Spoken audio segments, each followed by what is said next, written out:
I spent much of my younger life judging old people, and I embraced a lot of arrogant and uninformed opinions about their needs, their value, and their place in society.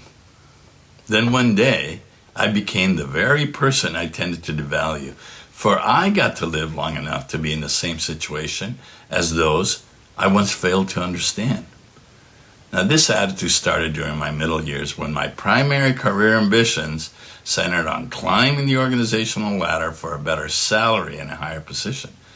I remember often complaining to several colleagues about the need for our elder supervisors to move on and make room for younger blood to bring new life and ideas to the organization.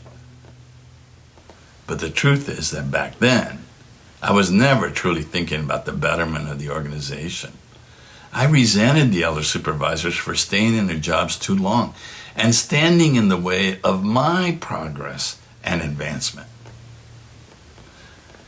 Unfortunately, eventually this self-serving attitude morphed into something much more uncaring. And it was rooted on my refusal to accept that I too was becoming an older person. But I allowed myself to think about older people abstractly rather than as human beings whose lives mattered. It was them versus us younger humans.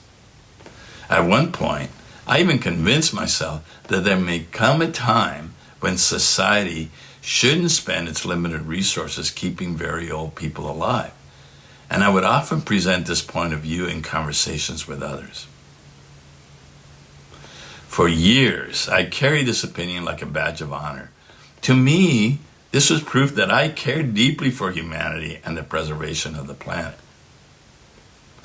But this began to change for me in March 2020 when COVID became broadly recognized by the general American public as a major health threat.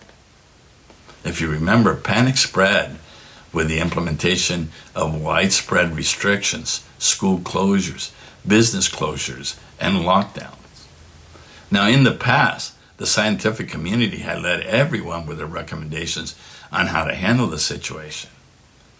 But this was not so for COVID. Everyone had an opinion. Politicians, scientists, and anyone who had any kind of following on social media.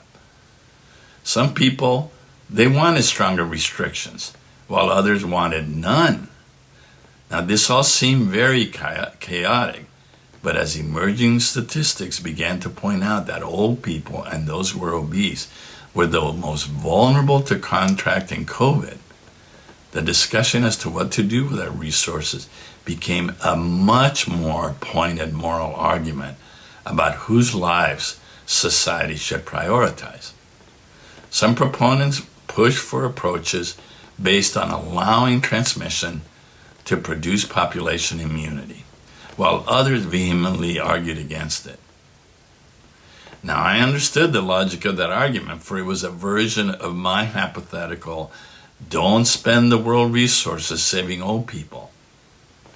But this time, this was for real, and for the first time in my life, I understood that for the sake of humanity, I was now on the losing end of this equation, for I was 70 years old in 2020. Ironically in all this, fate had pushed me into a situation of having to confront the possible results from the arguments I had so strongly advocated for in the past. Then something became crystal clear to me. Life waited patiently to put me in a position I once foolishly judged. Reflecting now on this part of my life, I realized that growing older made me confront how prejudice is born and grown. I learned from my own prejudice that it was a form of entitlement that says, I deserve and they, fill in the blank, do not. Eventually, prejudice becomes, their lives take away from mine, and this cycle of devaluing others can grow until you no longer hold any importance for their existence. Now, I'm not totally certain what the lesson is for me because I know I'm not free of the prejudices I still hold towards others. But I have become old enough to finally understand what I had once been too young to see, and it is this. Everyone is on their own life journey, and although we may not understand it, This journey is as important for them as ours is to us.